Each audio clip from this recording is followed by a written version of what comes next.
to other members. Thank you very much, Honorable Speaker. I want to go straight to the point and from the outset declare that I support the motion. And I want to thank most profusely the initiator of the motion, the Honorable Jack Wamboka, and state that Jack Wamboka, history will be very kind to you.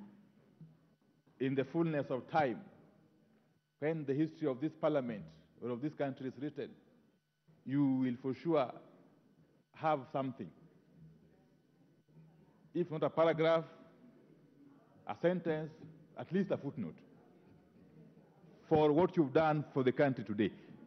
And let me say this, Honorable Speaker, that listening keenly to the submission by Honorable Wamboka and having scrutinized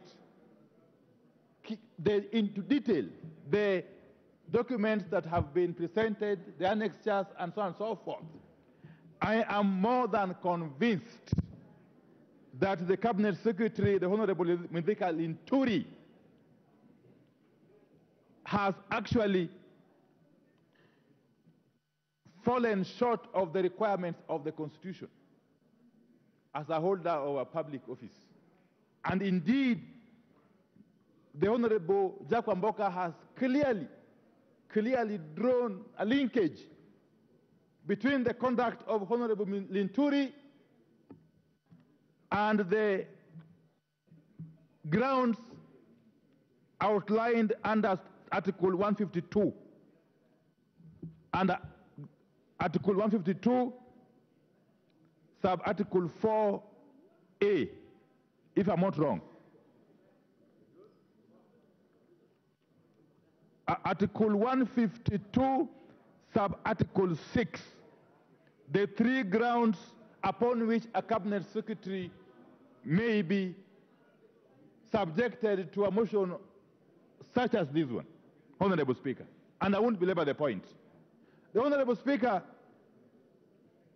let me start by saying, again, that the conduct of the Cabinet Secretary as captured, as depicted in the submission by Honorable Wamboka, as depicted, as captured in the documents that have been attached to the motion, clearly point to a situation where the CS has gone against the national values and principles of governance under Article 10, and specifically Article 10, sub-Article 2C. That is national values and principles of governance, including good governance, integrity, transparency, and accountability, among other things. Honorable Speaker, a person holding the office of a Cabinet Secretary is not a small person. The Constitution under Article 152 provides for the Cabinet, and we all know the composition of the Cabinet. And the Cabinet Secretary is a member of the Cabinet under Article 152. Honorable Speaker, the Constitution goes further. Under Article 152, sub-Article 4A, that each person appointed as a Cabinet Secretary assumes office by swearing or affirming faithfulness to the people and the Republic of Kenya, and obedience to the Constitution, and so on and so forth. But it goes further at Article 153,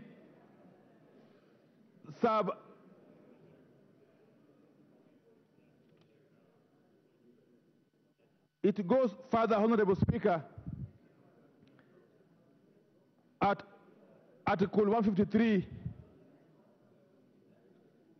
sub-Article 2, to state that CSS are accountable individually and collectively to the President for the exercise of their powers and the performance of their functions. Why am I saying this, Honorable Speaker? That a motion for impeachment, such as this one, is indeed a tool of the last resort all over the world. In all mature democracies, Parliament such as this one resort to impeachment motions, impeachment processes, as an action of last resort. Because the Constitution provides for avenues through which a CS can vacate office under the Constitution. One of them is through dismissal by the appointing authority.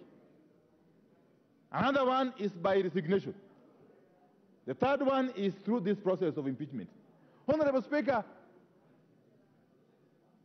the appointing authority and Honorable Linturi could have saved the time of this House and indeed the country by doing what is necessary.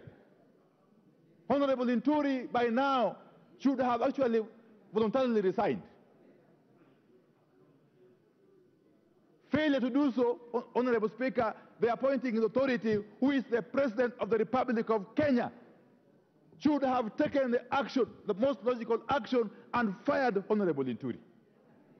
But because both Linturi and the President have failed to do what the Constitution requires them to do, this House has got a duty, therefore, under the Constitution, to take the action that it is currently contemplating taking by sending this Cabinet Secretary home, Honorable Speaker.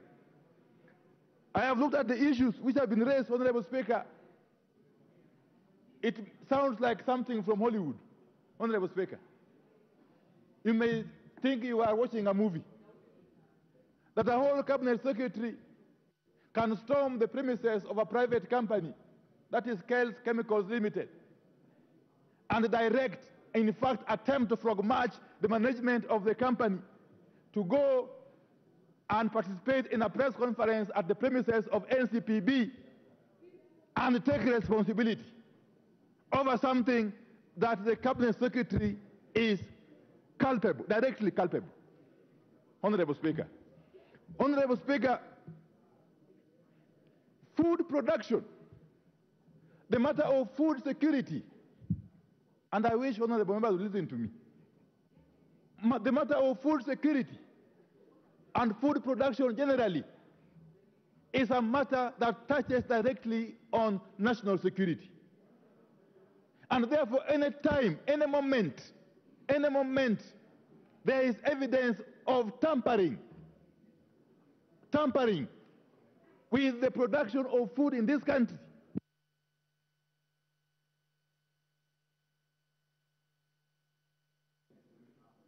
what's happening? By way of supplying substandard or fake farm inputs, including fertilizer, Honorable Speaker. In some countries, you would actually be summarily executed. In some countries, if you are suspected of having been involved in jeopardizing food security of a country, of a nation, you would actually be summarily executed in the public. But we are lucky we have got a functioning constitution and we are governed by the rule of law. And therefore, Honorable Speaker, this is not a small matter. This is not a light matter. This is not a matter of politics. This is not about Kenya Kwanza or Azimio. It can't be. And this is not about Jack Wamboka. It is about the survival, the very survival of this country. It is about the very survival of this country. Honorable Speaker, countries that are food deficient, history has recorded, have been prone to coups and counter-coups and civil upheavals. And therefore, anybody attempting to jeopardize food production is inviting us as a country to go that direction. A hungry country, a hungry populace is a very, very dangerous populace. You cannot govern it. You cannot govern a hungry population. They can rise up against you anytime and overthrow you. So the Cabinet Secretary and his acolytes are directly responsible for attempting to subvert food production in this country. Honorable Speaker, can you imagine that the NCPB, and don't tell me that the CS doesn't get involved in the procurement by NCPB. That's when you can tell the birds. Everybody who lives in this country knows how government works. The National Cereals and Produce Board is a government entity. It's a parastatal within the Ministry of Agriculture, under the supervision of the CS for Agriculture. How on earth did NCPB procure hundreds of thousands of bags of NPK fertilizer from a briefcase company? A briefcase company, by going by the name MEMS Distributors Limited. A company that has had no history of dealing with fertilizer. Then MEMS goes ahead and approaches Kale Chemicals Limited to manufacture for it the fertilizer for its supply to NCPB. What happens? Kale manufactures and supplies to MEMS only 69,000 bags of the NPK fertilizer, 10, 16, 10. But then what happens again? MEMS distributors proceeds to supply NCPB with over 400,000 bags. So the question is, where did MEMS distributors and NCPB get the extra hundreds of thousands of bags of this fertilizer? Where? From where?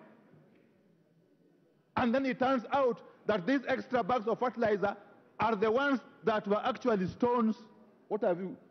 Stones, gravel, sand, and donkey waste, I'm told.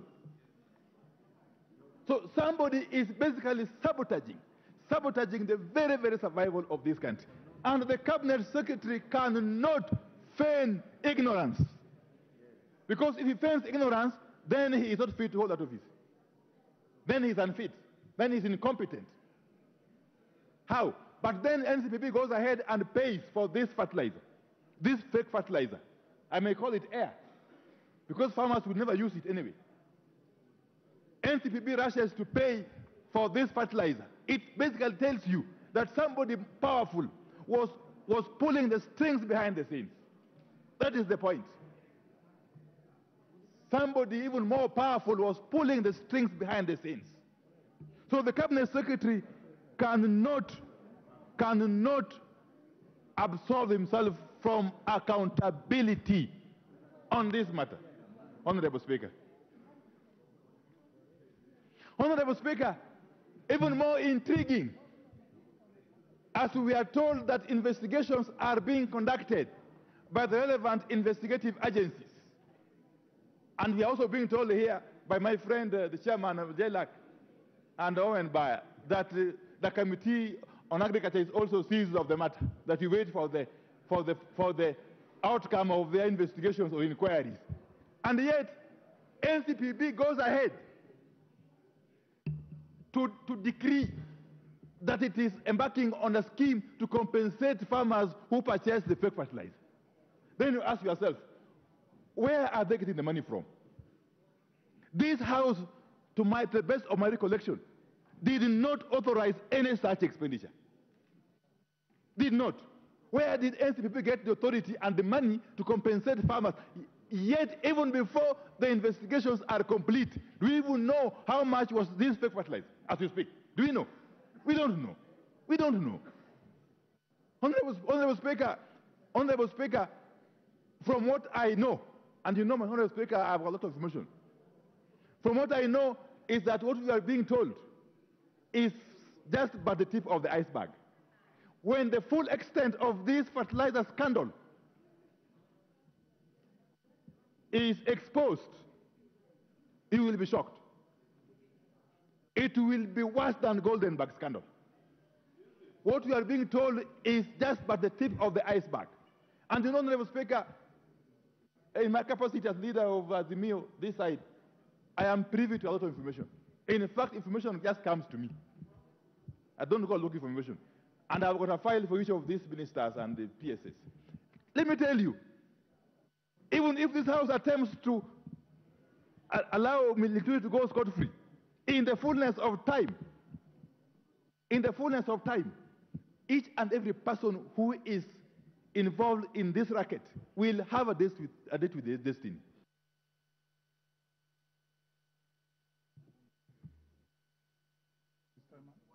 Your time is up. I told you you had 15 minutes.